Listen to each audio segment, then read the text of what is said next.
Raymond MAASKE reminds us that we have been given the gift of life. The limitations we face are usually those we place in front of ourselves. What did you sell your life for? Did you get what you expected? Be inspired, encouraged, and reminded to live life like you stole it, not sold it.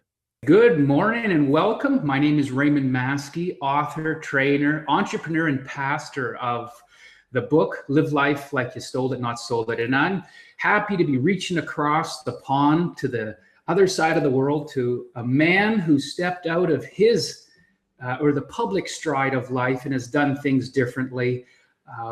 We have Rasmus on the line here, and I was just intrigued. I've done a lot of traveling, have a lot of ups and downs. Things happened in my life that I liked, didn't like, but I realized the more times I've decided what I wanted and focused on that, they seem to happen. I don't know if that's luck or if it's something else. You've written some book and you're working on another book. Who are you? What have you learned in your 40 less years, in your 30s, in the challenges and struggles that you faced? Well, first off, thank you for having me, Ray. Well, I think most people sometimes in their lives comes to a pivot point, a point where they kind of, need to take up the life and look at their life and see, is this the life I want to be living? Is this life's plan for me, or what do you have, right? And for me, that was having my first kid, basically. That was in 2009 in December, and the problem was, if you can call it a problem, was that I just started a company a couple of years before that. And what happens when you start your own company is that you tend to work a little bit harder and a little bit more, because now you can directly influence how much money you're basically making. So I was working a bit too much, I have to admit that. And I could just see myself that I didn't want to be that kind of a dad. I wanted to be there for my kids. I now have two. So I knew it just wouldn't scale with the ambition I had as being a father. So I basically sold my shares in that company, and I had to start from scratch. And of course, I did get some money from the sale, but it was only like a 2.5-year-old company, so it wasn't like a lot of money from that. So I had to kind of reinvent who I was, and so that was really my pivot point for figuring out what it is I really wanted here in life. And also, I think we all go around with some passions or some hobbies or what have you that we don't really have time to, that we try to squeeze into the weekends or a few weeks of holidays each year. And I just had all these crazy ideas that I wanted to do. As you say, try to write a book, really. That's one of the things that you don't necessarily do when you have to work all the time. So, right. So yeah. So that was pretty much the point where I kind of stepped off the train, you can say, and so I had to do something differently with my life. But what makes you different? Mm-hmm. And are you different? No, not really. I don't really think I'm that different. I mean, if you look at my life right now, I work for clients, I would say, as a consultant, between typically 4 or 5 months each year. So when I have my consulting periods, I am with the bigger enterprise clients here in Denmark. Right. But the rest of the time, I can pretty much do whatever I want. And that includes running a few businesses that are not tied up to me in person, and that I can do with a few email correspondent, emails back and forwards each month. And also, just for an example, one of my businesses do e-commerce websites for the Danish market. So I have a team in Eastern Europe doing all the hard work, and I basically just do a little bit of emailing every now and then. That's my job in that business. So now I have time to do other stuff like writing a book. And we also have a place in Thailand that we go to each year, a few months in the winter season, because let's face it, the winter here in Denmark is just not that good. Well, welcome to Canada too. So tell me about your first book. So I know that I've written a book, and we know that there's challenges. I've got about 17 books started to be written over the last 25 years, but to actually step out and get to that stage. And I've looked at yours and I've read the summaries behind it. I understand the story. I came across you through the Brendan Bouchard Experts Academy. I was researching something and you came across. You obviously have a platform, you have a message. That first book, what was the message and what was the title again? It was called, or it is called, The Lifestyle Business Rockstar. And I've coined this, a lifestyle business, or someone has coined it a lifestyle business, where the goal of your business is not, and this might sound, might not resonate with if you're in the States, because in the States, and I'm not sure if you see it that way, people tend to focus on things have to be as big as possible, basically. But a lifestyle business, it has the goal of basically just making enough income so you can live the life that you want to live. Right. So a lifestyle business is basically there to support your desired lifestyle. That's kind of the definition I use in the book. So, I mean, my business isn't that big. I have roughly, I think last year was around $200,000 total. So it's not a big business, but then again, I mean, I didn't do that much. I was with clients like 5 months of the year. And it's quality of life. And yeah, quality. I've experienced that as well. And it's actually the less you have, the more creative you get. I found the biggest challenge was making the decision. It wasn't about the money. It wasn't about the ability, because with time and a little bit of effort, courage, you can have anything. So you had a desire to be out of Denmark in the winter. You have a place in Thailand where it's warm and tropical. You can enjoy that. I like chicken and rice. So, I mean, that's perfect. And sunshine. That as well. Yeah. No, so I mean, the message with the book was really to help people on the business building side. There's been a lot of books on how to, the whole, like the 4-hour work week was kind of a manifesto for someone who wants to be mobile all year long and just travel along. And I have a family, I have a girlfriend and kids, and it's not easy for me to travel around with kids all the time because I have, responsibilities to them as well. And of course, I try to bring them along, but and we do that in the winter time. But I can't just, leave everything behind and, sell my home and just travel around. So I wanted to focus on how you could, on the different business models that you can use while traveling the world, basically. If you want to travel, if you want income that is not directly associated with you trading your time for money, then what are the different business models that you can take and use and try and apply? That was basically, so it was part motivation, going after what the life that you truly want, and saying, hey, I'm just a regular guy in Denmark and I've done it like this, and I'm not like, I'm not a millionaire, I'm not driving a big car, anything like that, but I have a pretty decent life, I believe I've set up for myself. So I wanted to both be part inspiration, but also display these different business models that you can take and try and model, because I really don't believe that I've invented anything really unique or anything like that. I've just taken what's other business models that people have used before me and try and apply them to a certain market, like the Danish market with e-commerce or what have you. My business is just a service business that does some products for businesses. Right. And from the family perspective, I don't know if you know this, but I have 4 children, and I stepped out of my comfort zone and took our 4 children and my wife around the world for a year and a half backpacking. So when you have to cram your whole life into a 50-liter backpack, including school books and stuff like that, you really learn what's important, what's not important. And so I can resonate, and that's why I wanted to get on a call with you, is just to get another perspective. You're 5 to 10,000 kilometers away, but your heart and your desire is really to live life fully. And now you're working on another project. Yeah, basically one of the ways I've been helping people is using online courses. So I had some different products with basically when I did the book, because you've been over to Brendan Bouchard as well, right, with the Experts Academy. So he basically teaches you that you need a product suite. So you need something, the products in different price ranges. So I did the book as he told me to, and I have an online program, and I have a higher end coaching program for people who wants to work directly with me. So that is one of my income streams, one of my businesses that I've kind of set up, and it's not something that is replacing every other thing I do, but it does provide me with some income that again is one of my businesses. So I really like the whole idea of creating online courses because you can help a much broader audience with your message. If I had to get people here in my office, I can get perhaps like 70 people, or I could go out and rent a bigger place and I could get like a few hundred there, and I don't have a bigger name enough, so I could get a few hundred, perhaps I could get a few hundred, but that would top it, right? Yeah. With an online course, I can get out to pretty much any part of Denmark, or with my English courses, I can get out to the US market that is interesting for me because it's so much bigger than the Danish market.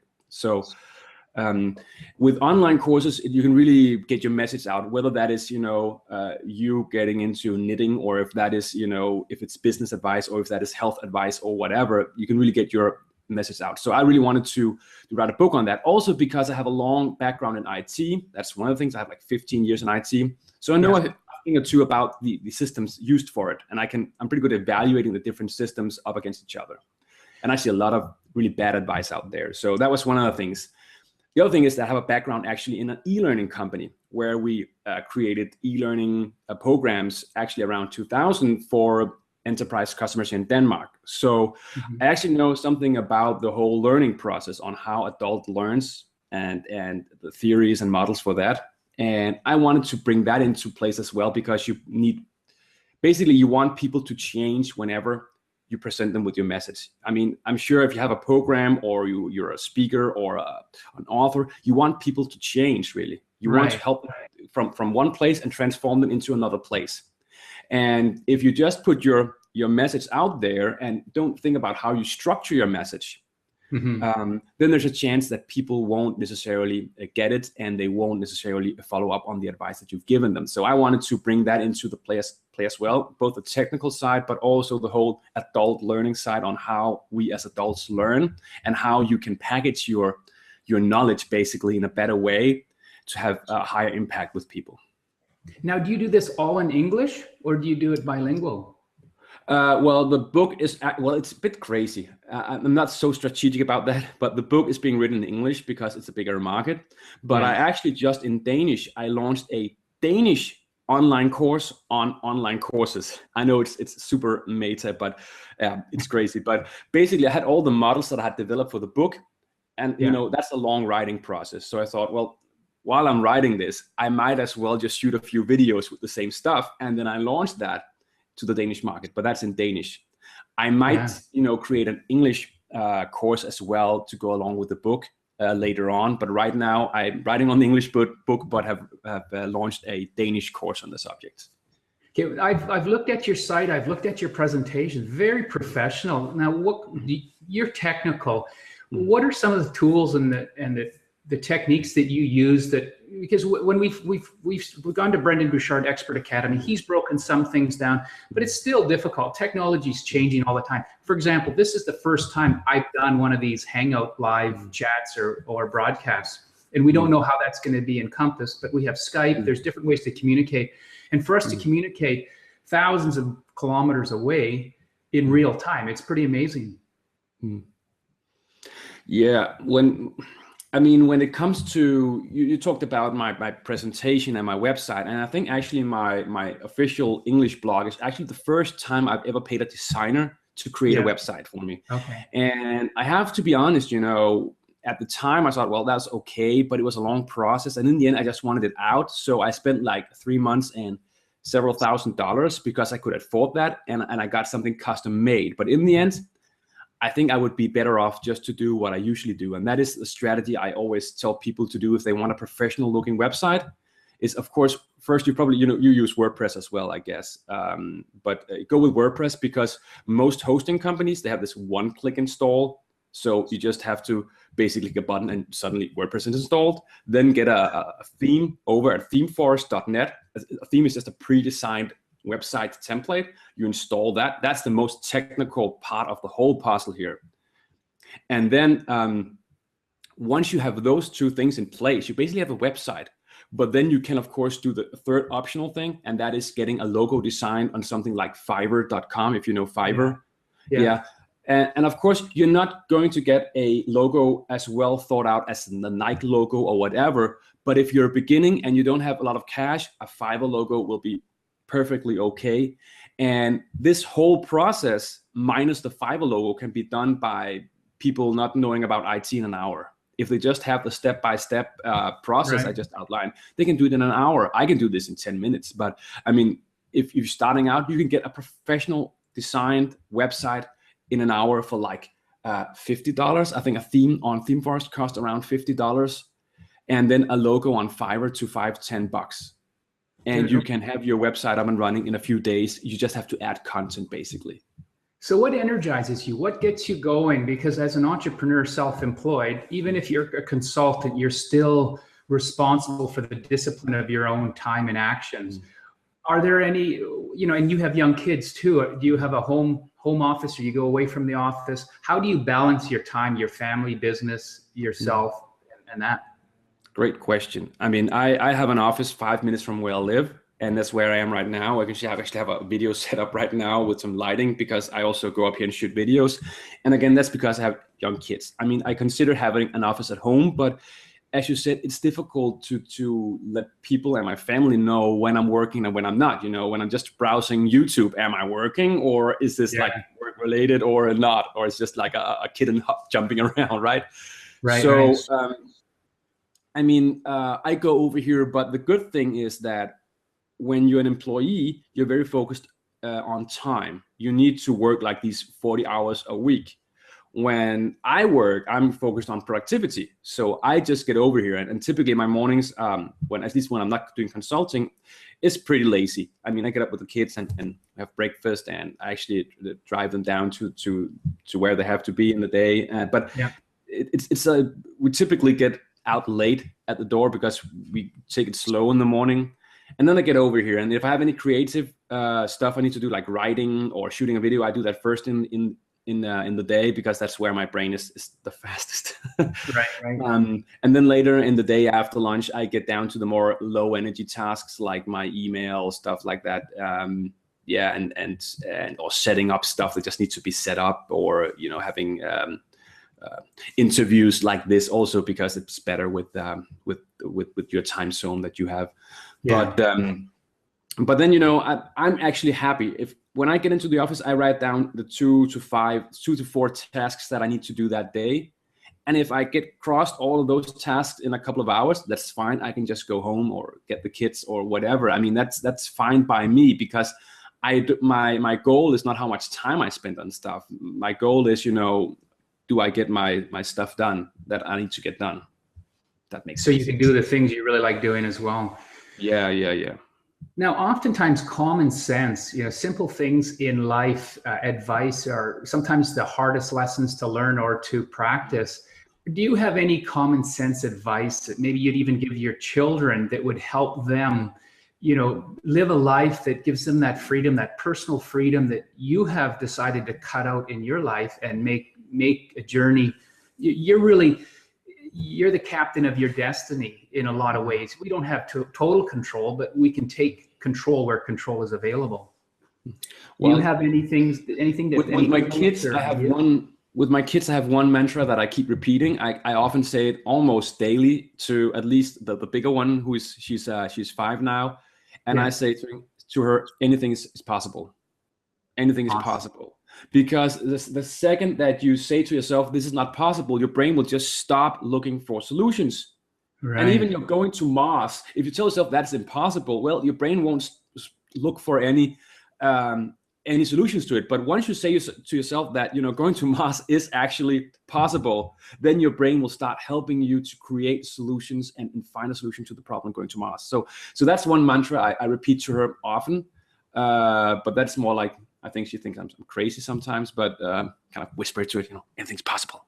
I think she thinks I'm a bit crazy sometimes, but that's one of the things I repeat with her. With myself, it's a lot about focus, because we all get all these kinds of ideas. You also said you had like a lot of books written on, or also books, ideas on different things. And I tend to have all these kind of ideas as well. And there are two kind of people, right?